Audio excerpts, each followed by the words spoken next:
Bom dia, pessoal. Vamos dar sequência ao nosso conteúdo, apesar do distanciamento por causa do corona. Vamos dar sequência à nossa apostila por aqui. E tudo vai dar certo. Tínhamos visto na aula 5 a questão de todo o processo da estrutura etária, essa divisão entre homens e mulheres, a base dessa estrutura que é fundamental, a questão de controle.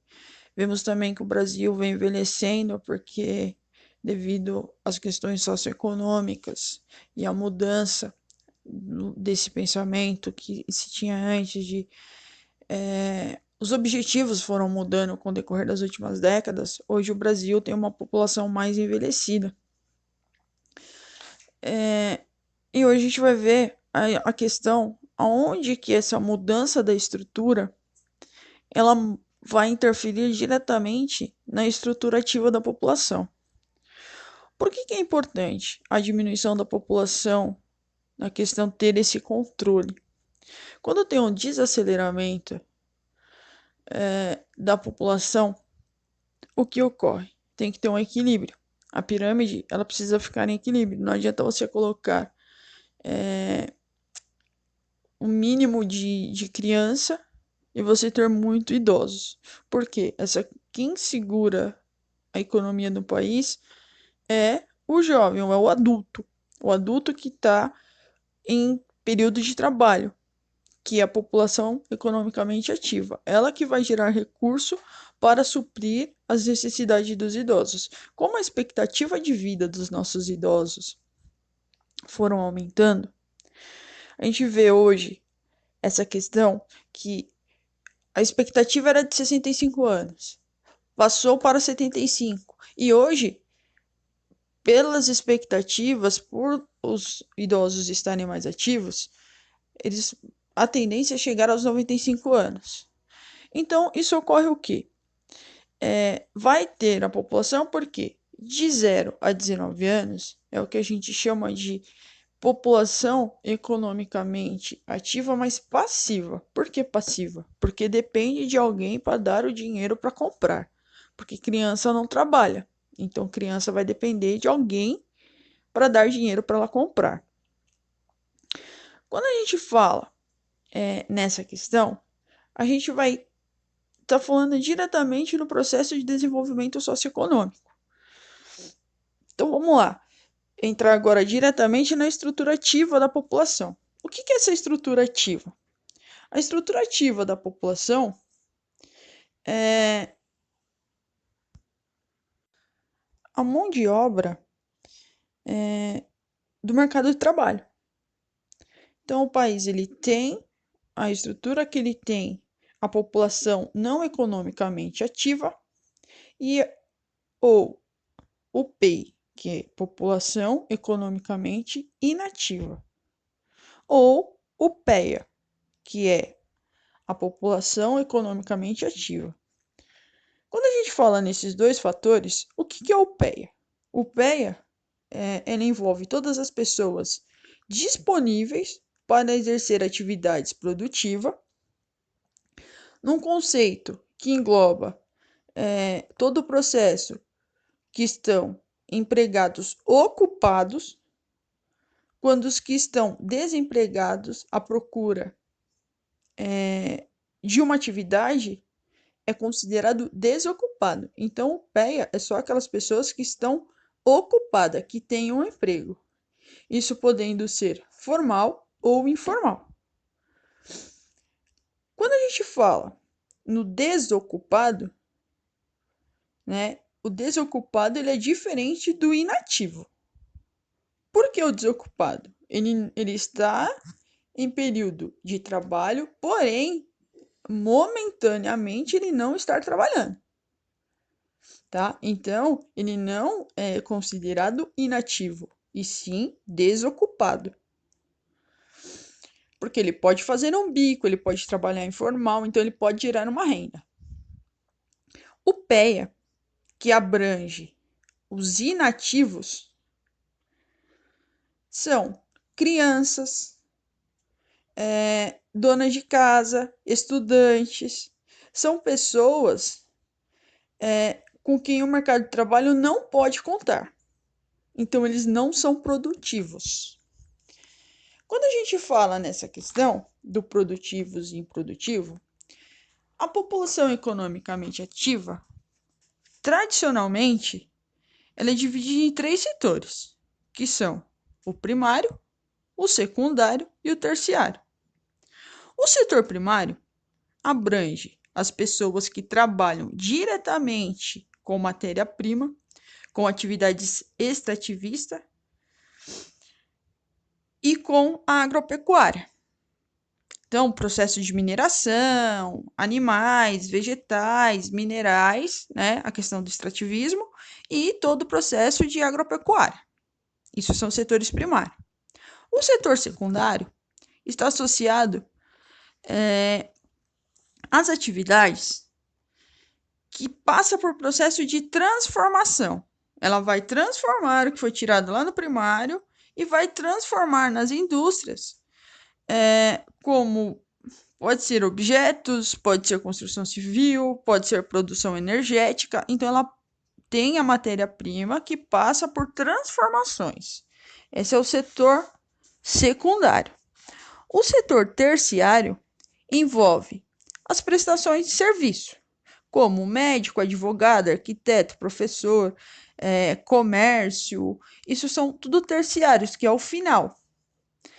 Se a gente for representar os setores de maior crescimento nas últimas décadas,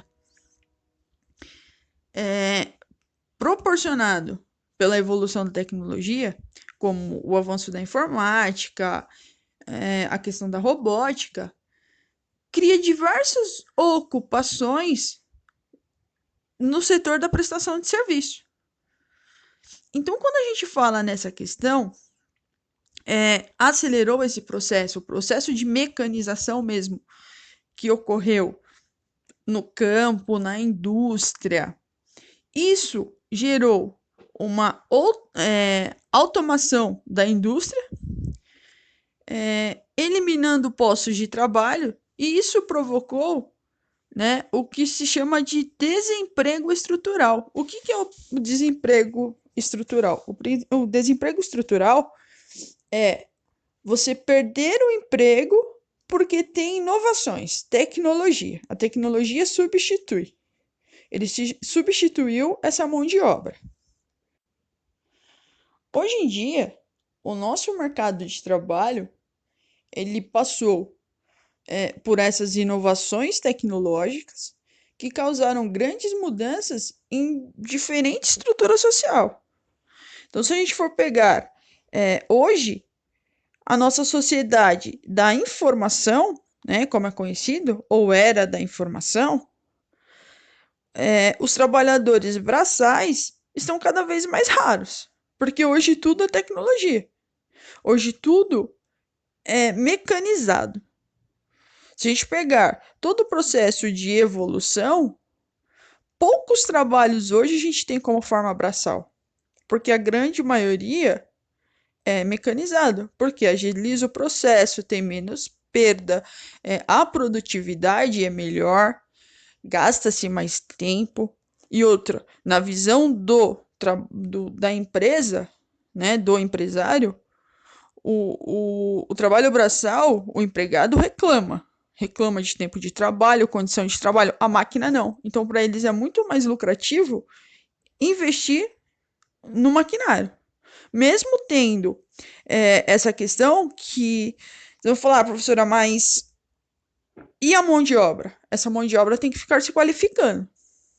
Tá? Outras mudanças que apareceram nesse mercado de trabalho é a participação feminina, que há algum tempo atrás a mulher tinha campo restrito de trabalho.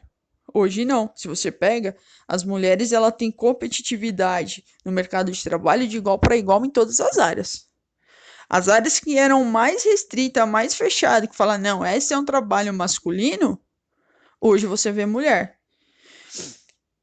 E isso monta um trabalho, um mercado de trabalho muito grande e abre um leque, porque economicamente torna-se mais competitivo.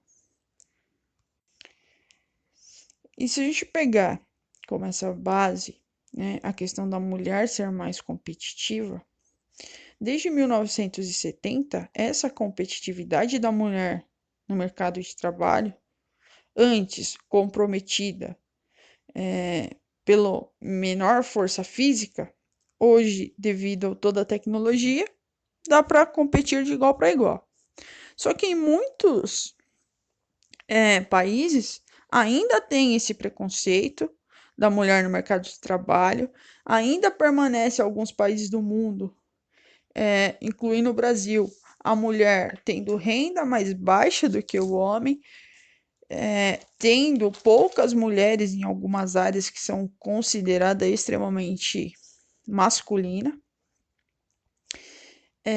Só que se a gente for comparar, fazer um parâmetro com a questão socioeconômica, a mulher hoje no mercado de trabalho, ela tem mais escolaridade do que o homem. A mulher tem o maior tempo de estudo de escolaridade do que o homem.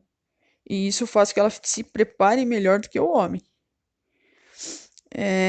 Dados estatísticos, né, mostram que as mulheres recebem, em média, um salário mais baixo do que o dos homens, mesmo ocupando a mesma função, o mesmo cargo de chefia.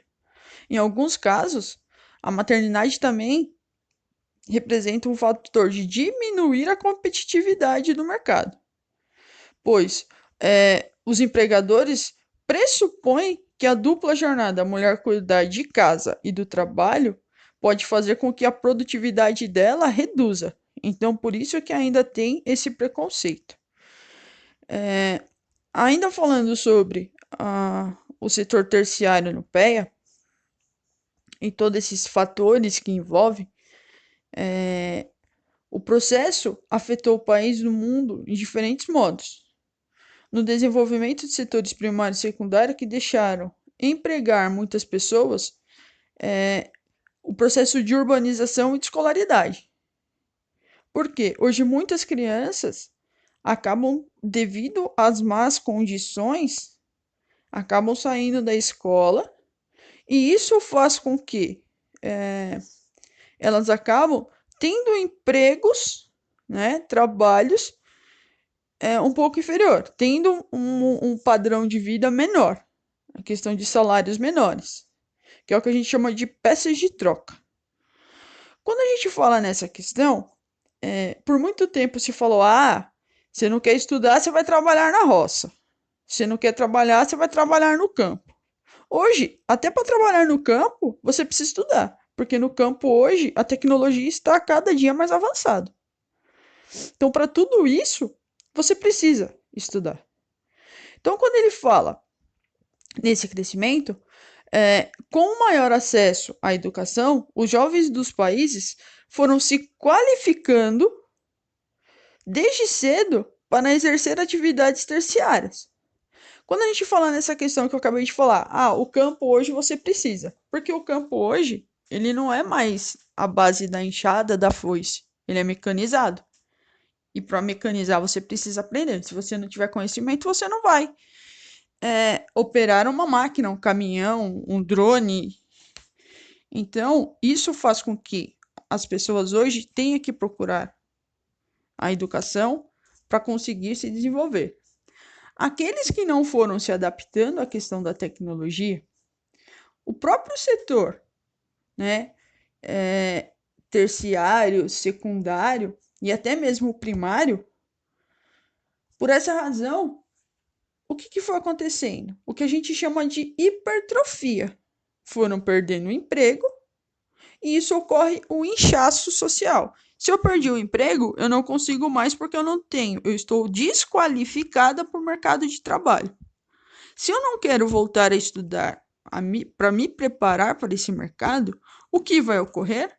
O inchaço social. Vai ocorrer os empregos, que é o emprego informal, que é a questão dos camelôs, das pessoas que vão vendendo e não tem carteira assinada, não tem os benefícios de você estar trabalhando de carteira assinada, que é o auxílio doença, a aposentadoria. Então, vai trabalhar de forma informal. Isso contribui para o PEA? Sim, para a população econômica ativa contribui. Porém, dispersa, né, a questão do você ter todas as seguranças necessárias, porque você está trabalhando de forma informal. Então você não tem as garantias de fundo de garantia, auxílio doença, férias, remuneração, você tem que trabalhar constantemente, você não tem uma perspectiva. Que se ocorre, vamos dar o exemplo agora do que está ocorrendo, do corona. Quem trabalha de forma informal não tem pessoa na rua, não tem como comprar, não tem para quem vender, você tira o salário de onde? Essas são uma das dificuldades que vão surgindo. Vocês têm um exemplo muito prático hoje. A necessidade, principalmente, que os países estão passando, eu não estou falando só do Brasil, dos países estão passando, por causa dessa estrutura, desse inchaço. Trabalho informal não tem garantia. Então, se não tem garantia, não tem renda. Se você não trabalha, trabalho informal. Se você não trabalha, não tem renda. E assim, essa estrutura etária da população, a análise da estrutura ativa, também pode ser usada como estudo de indicadores sociais. Certo? Por quê? É o que eu acabei de falar para vocês. Se tem escolaridade, as pessoas que têm escolaridade, que têm um padrão, eles conseguem, um padrão de renda, consegue se manter um pouco melhor. Aquele que trabalha de forma informal e indiretamente, ele acaba tendo as suas dificuldades de enfrentar crises, como está ocorrendo agora, que é um exemplo muito típico. Pessoal, agora vamos falar um pouquinho do movimento migratório. O movimento migratório tem muito a ver com o que a gente está falando, né? O que é esse movimento migratório? O processo de dificuldade que se encontra por uma crise vai fazer com que as pessoas procurem outros lugares, né, para viver. Com isso, o movimento migratório ocorre há muito tempo, desde a pré-história, quando os grupos nômades se deslocavam, buscando localidades, procurando alimento, foi tendo esse fluxo cada vez mais, esse fluxo migratório foi aumentando mundialmente, principalmente porque ocorriam catástrofes, inundações, secas, terremotos e diversos outros fatores, e por isso a economia e a política estava sempre relacionada à questão da miséria. Miséria, guerra, perseguições éticas, religiosas, e as pessoas procuravam. Quando a gente fala nessa questão, hoje, quem coordena o fluxo migratório é a ONU.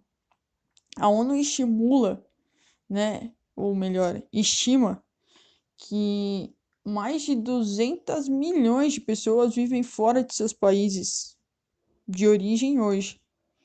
Principalmente, né, nessas regiões que o fator econômico vem sendo muito afetado. Porque quando você tem uma pobreza crônica, que é a falta de oportunidade, de direcionamento, você procura uma expectativa de vida melhor. Os países do mundo de maior repulsividade estão situados na América Latina, como na África e na Ásia também. Quando a gente fala dessas questões, muitos problemas são conflitos civis, como a gente vê a questão da Venezuela, como a gente vê a questão dos Estados Unidos, que as pessoas tentam entrar e não conseguem, então, se a gente pegar algumas rotas, os haitianos que vêm para o Brasil, só que ainda continua sendo esse processo migratório a entrada para os Estados Unidos. Os Estados Unidos ainda é um grande local de rota migratória. Por isso que ele fala tanto da questão do muro, fechar o muro, porque os Estados Unidos, ele traz essa questão do estrangeiro, né? Ele vê o estrangeiro entrando no território dele, o imigrante, como se ele for roubar parte do seu desenvolvimento, do seu emprego, e devido a isso, ele traz muito essa questão do nacionalismo.